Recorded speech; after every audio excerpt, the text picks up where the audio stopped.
Ibyiringiro byiza by'umugisha. Mu buzima bwawe hari ibyo uzi. Ibyo ni impitagihe n'indagihe. Fora igisigaye ni ahazaza. Uko bizamera ntabwo mbizi. None se urashaka guhangana n'ahazaza nta gushidikanya nta n'ubwoba? Kurikira ikiganiro Ibyiringiro by'umugisha kuri radiyo Ijwi ry'Ibyiringiro.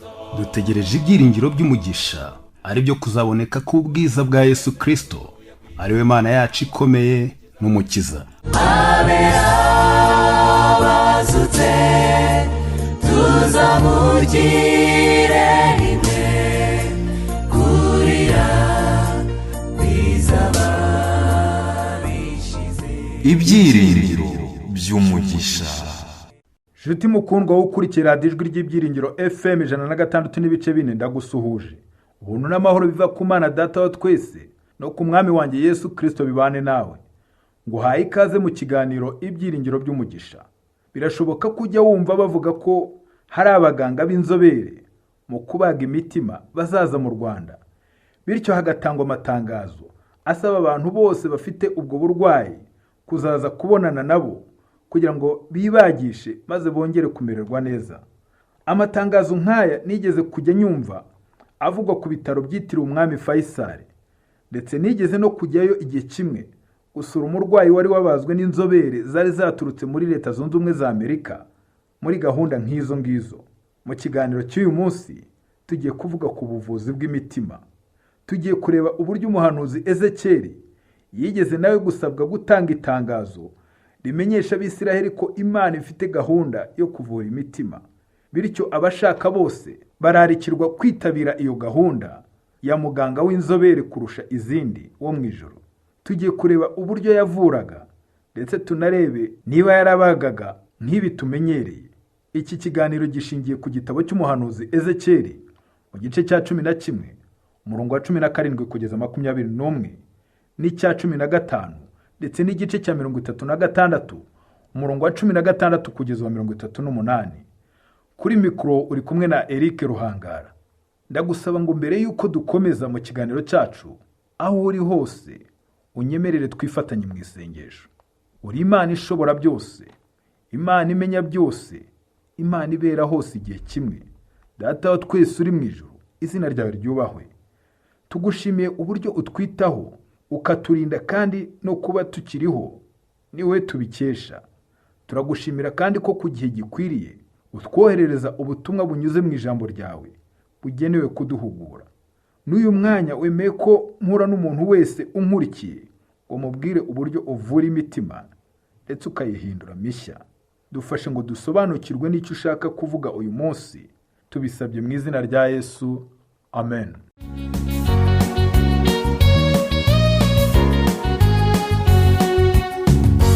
Tugiye kugira ibyishimo bitagira impinduka, tugiye kwigira mu ijuru niba twemera kwihana, kandi abazajya mu ijuru n'abemera kwihana, kandi abazajya mu ijuru kamere yose bazaba barayitsinze.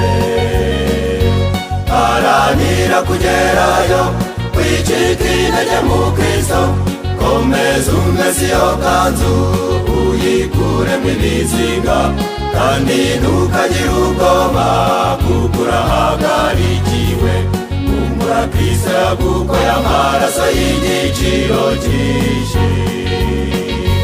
Haranira kugerayo, wicika intege mu Kristo, komeza umeze iyo kanzu uyikuremo ibizinga, kandi ntukagire ubwoba kuko urahagarikiwe. Humura, Kristo yagukoye amaraso y'igiciro cyinshi. Iyi wumva ni radiyo Ijwi ry'Ibyiringiro ivugira i Kigali kuri FM 106.4. Turi mu kiganiro Ibyiringiro by'umugisha. Uyu munsi tukaba turi kureba uburyo umuhanuzi Ezekiyeli yigeze gutanga ubutumwa buvuga ukuntu mu ijuru bavura imitima. Tukaba kandi dushingira iki kiganiro cyacu ku gice cya 11, icya 15 n'icya 36 y'igitabo cy'uyu muhanuzi. Bityo ubaye ufite Bibiliya hafi, bumbura aho hantu cyangwa se uhandike uze kuhisomera nyuma. Ariko se byagenze bite kugira ngo muganga wo mu ijuru arinde iyo atangaza ko agiye kuvura imitima? Bijya gutangira, Imana ubwayo yahaye Abisiraheli igihugu cy'isezerano. Ibi byari ukugira ngo isohoze isezerano yasubiyemo kenshi yagiriye Aburahamu umukurambere wabo, tubona mu gitabo cy'Itangiriro igice cya 12 umurongo wa 7, ndetse n'igice cya 13 umurongo wa 14, ndetse n'igice cya 17 umurongo wa 8. Yabashyize mu gihugu gitembamo amata n'ubuki. Ahari wakwibaza utese icyo gihugu cyari kimeze giti? Kanani yari igihugu kivomerwa n'Imana gitoshye. Ntabwo yari nk'igihugu cya Egiputa bahozemo, cyari cyaravomewe n'abantu na ba nyiracyo bagombye guca imiyoboro y'amazi cyangwa se imiferege ubwabo, nk'uko igitabo cy'Abalewi kitubwira mu gice cya 26 umurongo wa 3 n'uwa 4, ndetse no mu Gutegeka kwa 2 igice cya 11 umurongo wa 10. Imana yarababwiye iti, nimwumvira amategeko yanjye mukitondera amabwiriza yanjye mukayakurikiza, nzabaha imvura mu bihe byayo, ubutaka buzarumbuka n'ibiti byanyu bizera imbuto. Kubw'ibyo rero, igihe cyose ubwoko bwayo bwari kuba buyubaha, ntabwo bwari bukeneye guhangayikishwa n'ihindagurika ry'ikirere cyangwa se n'imihindagurikire y'ikirere. Abisiraheli bagombaga kuba nk'uruzabibu tubona mu gitabo cy'umuhanuzi Yesaya igice cya 5 ku murongo wa 1 n'uwa 2. Imana yabavuzeho mu mvugo y'ishusho igira iti, reka ndirimbire uwo nkunda indirimbo y'imizabibu ye. Uwo nkunda yari afite imizabibu yatewe ku gasozi karumbuka. Uwo nkunda yahinze umurima awukuramo amabuye, yawuteyemo imizabibu y'indobanure, yubatsemo umunara w'abarinzi, yacukuyemo n'urwengero. Iyo mizabibu yari ayitegerejeho imbuto nziza, nyamara yera imbuto mbi. Nshuti we turi kumwe, ndagira ngo nkubwire ko Palestina, igihugu cy'isezerano, niyo yari umusozi urumbuka Imana yateyeho ubwoko bwayo ubwo yabakuraga mu gihugu cya Egiputa maze ikabagira igihugu. Byari umugambi w'Imana w'ibanze kubanza gukuramo abari bahatuye mbere, bityo Abisiraheli ngo babone aho batura. Ibi nibyo bigereranywa no gukuramo amabuye mu murima, bivugwa muri iriya ndirimbo y'umukunzi cyangwa se y'uwo nkunda tumaze gusoma mu kanya. Ariko iyi gahunda yo kubanza gukuramo Abanyakanani bari bahatuye mbere yari ishingiye ku masezerano yo kugirana umubano nayo. Imana yatangiye kwigarurira Kanani ku bwabo ubwo yabahaga umujyi wa Yeriko. Yo ubwayo yafashe gahunda yo kurwana intambara zabo kugira ngo itegurire icyumba Isiraheli uruzabibu yitoranirije. Ntabwo yabikoreye kubera ko nta makosa bagiraga, ahubwo yabikoreye kubera ko bari biteguye kurusha ibindi bihugu by'icyo gihe gukurikiza amabwiriza yayo. Muri iriya ndirimbo y'uwo nkunda yo muri Yesaya igice cya 5 hari aho havuga ko yubatse umunara w'abarinzi mu ruzabibu. Uriya munara w'abarinzi ushushanya ingoro y'Imana cyangwa se urusengero rwayo rwera yashyize hagati muri kiriya gihugu. Ruriya ruzabibu kandi rwari ruzitiye. Urwo ruzitiro rukaba rushushanya amategeko y'Imana. Umugambi rukumbi w'uruzabibu ni ukwera imbuto nziza. Ubundi ibiti byinshi biterwa bikunze kugira akamaro bitewe n'uko bashobora kubyubakisha cyangwa se bikavamo imbaho zibazwamo ibikoresho. Naho igiti cy'umuzabibu nta kandi kamaro kigira. Kubw'ibyo rero, iyo umuzabibu uteza imbuto ntacyo uba umaze kindi. Igiti cyawo kiba gihitamye ari kigufiya, ntacyo kimara usibye gutwikwa nk'ibishingwe. Umuhanuzi Ezekiyeli rero mu gice cya 15 yerekanye ko umugambi wa Yuda igereranywa n'uruzabibu wari uwo gukorera Imana nta buryarya. Bitabaye ibyo ntacyo yari kuba imaze usibye kurimburwa mu muriro. Aho kugira ngo rero yere imbuto zihesha Imana icyubahiro, Isiraheli yeze imbuto mbi, nk'uko ya ndirimbo y'umukunzi twabonye mu kanya itubwira muri Yesaya 5 umurongo wa 2. Imbuto mbi zishushanywa n'ibintu bibi bigayitse Isiraheli yagiyemo, nko gusenga ibigirwamana n'ibindi. Ndetse bageze n'aho bayoboka ibibi byakorwaga n'ibihugu by'abapagani byari bibazengurutse, nko gutamba ibitambo abana babo, bakabatamba ibitambo bakabanyuza mu muriro, baramya ikigirwamana cy'Abamoni cyitwaga Moleki nk'uko umuhanuzi Yeremiya abivuga mu gice cya 32 umurongo wa 35 agira ati, bubatse ahasengerwa bari mu karere ka Hinomu, batambira ikigirwamana Moleki abahungu babo n'abakobwa babo, kandi ntarigeze mbibategeka, cyangwa se ngo ntekereze ko bakora ikibi nk'icyo kiyobya abayuda. Urumva ko rero uriya muzabibu ariwo Isiraheli wari warakabije mu kwera imbuto mbi. Hanyuma se bimaze kugera hariya, Imana yakoze iki? Nubwo bari barakabije mu bibi, Imana yakomeje gukunda ubwoko bwayo bwararagiye. Nubwo bwari bwaranyanyagiye mu mahanga, yakomeje kubibuka, ibafitiye impuhwe n'urukundo. Isezerano ryayo tubona mu gitabo cy'umuhanuzi Yesaya mu gice cya 49 umurongo wa 16 rivuga ngo, dore nanditse izina ryawe mu kiganza cyanjye, inkuta zasenyutse nzihozaho ijisho. Ku bw'ibyo rero bari bakiri mu bitekerezo byayo, bari baranyanyagiriye mu mahanga kubera ibyaha byabo, ariko Imana yabahaye andi mahirwe. Ayo mahirwe nayo kongera kubakoranya, ibavanye aho batataniye mu mahanga, maze ikabagarura mu gihugu cyabo bavuye mu bunyagano, ndetse bakabasha no gusana umujyi wabo. Niba yemerera ndetse bagafatanya nayo, izabakura mu gukunda gukora ibibi cyangwa se kubatwa nabyo. Umuhanuzi Ezekiyeli mu gice cya 11 umurongo wa 18 yarababwiye ati, muzakigarukamo maze mukureho ibizira n'ibiteye ishozi byose bikirimo.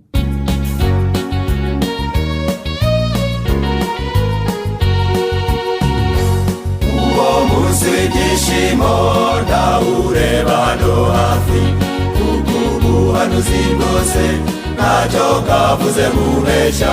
Dukwiye kwitegura tukawutegereza, tukamesa ibishura byacu mu maraso ye.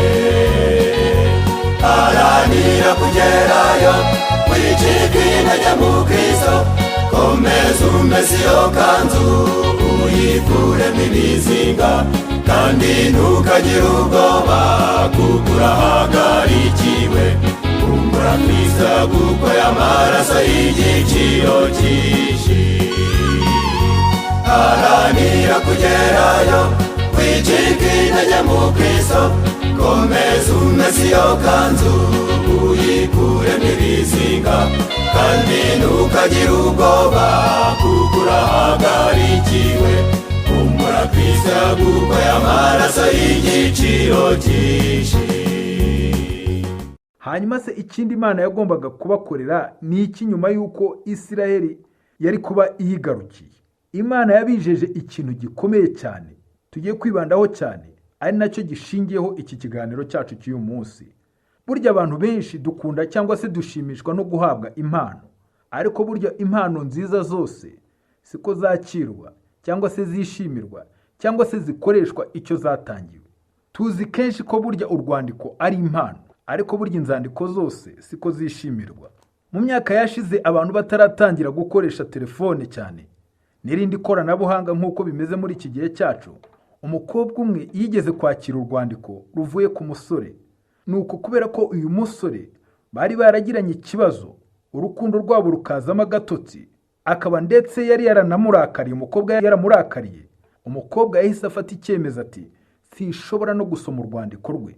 Nuko ntiyigera rwose afungura ibahasha ngo arebe ibyaba birukubiyemo. Nuko aburizamo gutyo itangazo ry'urukundo rusaze rw'uwo muhungu, ndetse aburizamo n'uburyo yari agerageje bwose ngo abyutse umubano mwiza ushingiye ku rukundo wari warigeze kuba hagati yabo mu bihe byashize.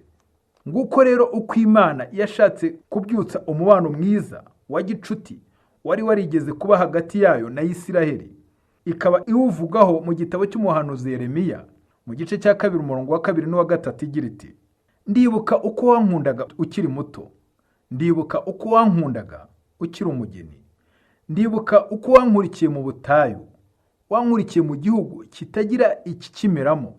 Isiraheli yari yareguriwe Uhoraho, yari yarerejwe Uwiteka, ariko ubucuti nk'ubu bushobora kugerwaho gusa na Isiraheli yiyemeje kugaruka ifite ubushake bwo kwakira impano.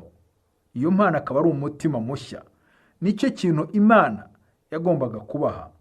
Binyuze mu guhinduka nka kuriya, umuntu ahinduka icyaremwe gishya, nk'uko intumwa Pawulo yabyandikiye Abanyakorinti mu rwandiko rwa 2 igice cya 5 umurongo wa 17 agira ati: erega iyo umuntu ari muri Kristo aba icyaremwe gishya, ibya kera biba bishize, byose bikaba bihindutse bishya.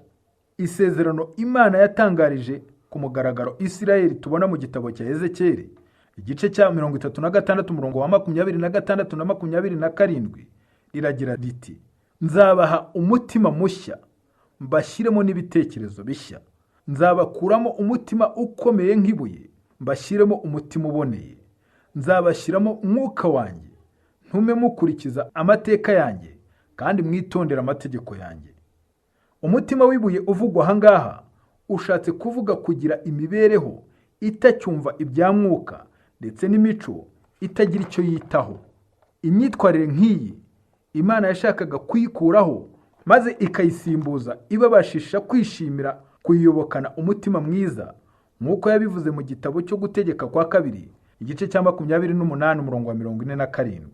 Iyi niyo yari imyitwarire umwami Dawidi yifuzaga ko umwana we Salomo azagira, akomeza igihe cyose kugirana umubano mwiza n'Imana, ayikorera ashishikaye kandi abikuye ku mutima, nk'uko byanditswe mu gitabo cya mbere cy'ibyo ku ngoma cyangwa se igitabo cy'amateka igice cya 28 umurongo wa 9.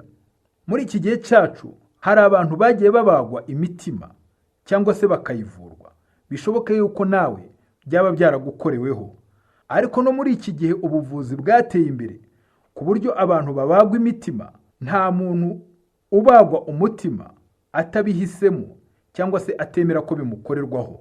No muri ubwo buryo rero nta muntu uhabwa umutima mushya mu by'umwuka atabihisemo cyangwa se atabyemera. Umuntu wanze kubagwa umutima kandi abaganga babona yuko ari bwo buryo bwamukiza, ashobora kudatinda gupfa. N'abantu rero banga kwakira umutima utangwa n'Imana, niko amaherezo yabo azaba urupfu rw'iteka.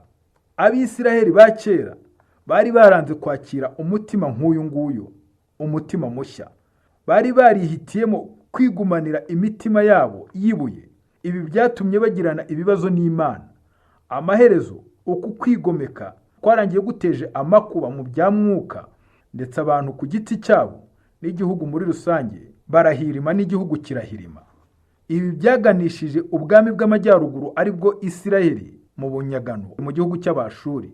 None imyaka myinshi nyuma yaho ku gihe cya Ezekiyeli, imyitwarire nk'iyi ngiyi nanone yaganishije n'ubwami bw'amajyepfo ari bwo Yuda mu bunyage i Babuloni. Aha ndakumenyesha ko Isiraheli yari yarigabanijemo ibihugu bibiri. Igihugu kimwe cyari kigizwe n'ubwami bw'amajyaruguru, bwari bugizwe n'imiryango 10 y'Abisiraheli, kikitwa Isiraheli. Naho igihugu cya kabiri cyo mu majyepfo kikaba cyari kigizwe n'imiryango 2, ari wo umuryango wa Yuda n'umuryango wa Benyamini. Kikaba cyari gifite kapitali i Yerusalemu, bukaba bwari ubwami bw'amajyepfo nk'uko mbivuze, bukaba bwaritwaga ubwami bwa Yuda. Ariko Imana ntiyashakaga gutererana ubwoko bwayo. Yari yishishikajwe no kubafasha kubaho nk'uko ishaka. Yabahaye impano. Iyo baza kuba bafite ubushake kandi biteguye kwakira umutima mushya n'umwuka mushya, ubuzima bwiza bwari kuba butangiye kuri bo, yaba abantu ku giti cyabo ndetse n'igihugu muri rusange. Haranira kugerayo, wicika intege mu Kristo, komeza umeze iyo kanzu, uyikuremo ibizinga, kandi ntukagire ubwoba kuko urahagarikiwe. Kumbura Kristo kuko y'amaraso y'igiciro cyinshi. Haranira kugerayo, wicika intege mu Kristo, komeza umeze iyo kanzu, uyikuremo ibizinga, kandi ntukagire ubwoba kuko urahagarikiwe. Kumbura Kristo kuko y'amaraso y'igiciro cyinshi. Nshuti wowe unkurikiye, reka nkubwire ko bariya Abayuda ba kera atari bo bonyine bari bakeneye imitima mishya. N'abantu benshi muri iki gihe cyacu bakeneye kubagwa na muganga w'inzobere mu kubaga imitima wo mu ijuru. Benshi bakeneye imitima mishya. Muri iki gihe amatorero ya Gikristo arimo arakura ubutitsa Kuri iri kura ry'itorero umwanditsi witwa Ellen White yaryanditseho mu gitabo cyitwa Testimonies cyangwa se ibihamya cyangwa se témoignage volume ya 5 cyangwa se umuzingo wa 5 ku ipaji ya 278 agira ati kwinjira mu itorero ni ikintu, ariko kuba ufitanye ubumwe na Kristo cyangwa se ihuriro nawe ni ikindi kintu. Ntabwo amazina yose yanditse mu bitabo by'itorero, ariko yanditse mu gitabo cy'ubugingo cy'umwana w'intama ari we Yesu. Ubwo ni ukuvuga igitabo cyo mu ijuru. Uyu mwanditsi yarakomeje ati nubwo benshi bagaragara nk'abakristo nyakuri bashikamye, ntabwo bafitanye ihuriro cyangwa se ubumwe na Kristo. Yego bariyandikishije, bashyirishije amazina yabo mu bitabo byo mu itorero, ariko nta murimo w'ubuntu bukiza ukorerwa imbere mu mitima yabo. Ingaruka zabyo akaba ari uko nta munezero nyawo w'ubukristo bafite, kandi batuma umurimo wo gukorera Imana uruhanya. Ibi bikaba biterwa n'uko abantu nk'aba batigeze bemerera Mwuka Wera kuba muri bo nk'umuyobozi wabo w'imbere mu mutima ku buryo buhoraho. Ibi ariko ntibishatse kuvuga ko benshi mu bagize itorero bose baba batarigeze bihana. Ndagira ngo nkubwire ko umuntu ashobora kuba yaravutse bundi bushya cyangwa se ubwa kabiri, akabaho muri Kristo ndetse agakurira mu buntu bwe, ariko igihe kimwe akaza guhuga ntiyite ku kuvomera no kubagarira ubucuti bwe cyangwa se urukundo rwe na Kristo, maze rwose ntamubonera umwanya ngo amwiteho. Mu gihe gito urwiri cyangwa se ibyatsi bibi, ari byo imitekerereze mibi n'ibikorwa bibi bitaganisha ku buzima bw'iby'umwuka ndetse no gukura mu bya gikristo cyangwa se mu bya mwuka, bikaza bikamukuramo gushishikarira Imana n'ubushake bwayo. Uko niko byagendekeye Abayuda. Nk'uko twabibonye, nabo hari igihe bigeze kubana n'Imana neza kera, ariko biza guhinduka bagana inzira y'ibibi. Imana ihamya iby'urwo rukundo bigeze kugirana iti ukiri muto warankundaga rwose ndabyibuka. Uko niko yabatumyeho Yeremiya, uko niko yabibukije iby'urukundo rwa kera. N'abakristo benshi rero muri iki gihe niko bamera, bamwe bageze aho bakagwa. Muri iyi si y'icyaha abantu bararikira ikibi kurusha icyiza, ariko nta kundi byagenda, iyi si iracyari ubwami bwa Satani. Nubwo Yesu yayigaruriye akayicungura i Karuvari, ntabwo igihe kiragera ngo azungure cyangwa se afate imicungire y'uyu mubumbe dutuyeho ayihariye. Ntabwo kandi azayifata ngo abe ari we uyicunga mbere y'imyaka 1000 tuzamara mu ijuru, mbere y'uko iyi myaka irangira. Kubw'ibyo rero Satani arakidegembya azerera muri iyi sambu nk'uko byahoze, nubwo mu buryo bwemewe n'amategeko iyi si cyangwa se iyi sambu ari iya Yesu. Muri iyi mibereho rero, umuntu wese ushaka gukuza ubugingo bwe abutegurira kuzaba mu ijuru no mu isi nshya, agomba buri gihe kurandura ibitekerezo byinshi n'ibishishikaza bimuganisha kure, bimuvana ku Mana n'ubushake bwayo. Uko ni nako tugomba kugenza no ku bikorwa nk'imikino ndetse n'ibihuzahuza nk'amafilimi n'imiziki n'ibindi ntarondoye, bisa n'ibikura abantu ku bikorwa n'ikiruhuko bishimisha Imana. Intumwa Pawulo yatanze inama ijyanye n'ibi ku bakristo bose bashaka kuzajya mu ijuru. Iyi nama tukaba tuyisanga mu rwandiko yandikiye Abanyakolosi cyangwa se Abakolosayi mu gice cya 3 umurongo wa 1 kugeza uwa 4. Yaranditse ati muhoze imitima ku byo mu ijuru atari ku byo ku isi, kuko mwapfanye na Kristo kandi ubugingo bwanyu bukaba bwarahishwe hamwe nawe mu Mana. Ubugingo bwanyu nyakuri ni Kristo. Ubwo azagaragara rero, namwe muzagaragara muri hamwe nawe mufite ikuzo. Paulo kandi yarongeye abwira abitorero ry'i Filipi mu rwandiko yabandikiye igice cya 4 umurongo wa 8 ati ahasigaye bavandimwe, icyitwa ingeso nziza cyose n'igikwiye gushimwa cyose, n'iby'ukuri n'ibikwiye icyubahiro, ibitunganye n'ibiboneye, ibikundwa n'ibivugwa neza, aba ari byo muhoza ku mitima.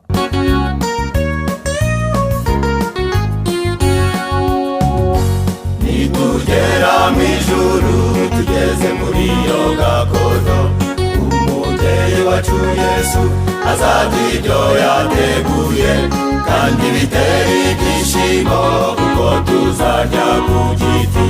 kandi icyo giti kizakirwa n'ubugingo bushya. Haranira kugerayo, wicika intege mu Kristo, komeza umeze iyo kanzu, uyikuremo ibizinga, kandi ntukagire ubwoba kuko urahagarikiwe. Humura, Kristo yagukoye amaraso y'igiciro cyinshi. Haranira kugerayo, wicika intege mu Kristo, komeza umeze iyo kanzu, uyikuremo ibizinga, kandi ntukagire ubwoba kuko urahagarikiwe. Humura, Kristo yagukoye amaraso y'igiciro cyinshi. Humura, Kristo yagukoye amaraso y'igiciro cyinshi. Humura, Kristo yagukoye amaraso y'igiciro cyinshi. Nshuti mukundwa, wowe twabanye ku murongo w'ibyiringiro FM 106.4, ngira ngo wiyumviye uko mu ijuru bavura indwara y'umutima nk'uko natangiye mbikubwira. Ikiganiro cyacu reka tugisubikira ahangaha uyu munsi, tuzasubira ubutaha. Wari kumwe na Eric Ruhangara. Mu gusoza, ndagusabira ku Mana yanjye ari nayo Mana yawe, ngo ibane nawe, ikugenderere, isuzume umutima wawe, iguhe umuti ukwiye, kandi nibiba ngombwa iguhe umutima mushya, maze ugire ubugingo bushya buzaba mu ijuru ndetse no mu isi nshya. Ibi mbisabye mu izina rya Yesu, amen.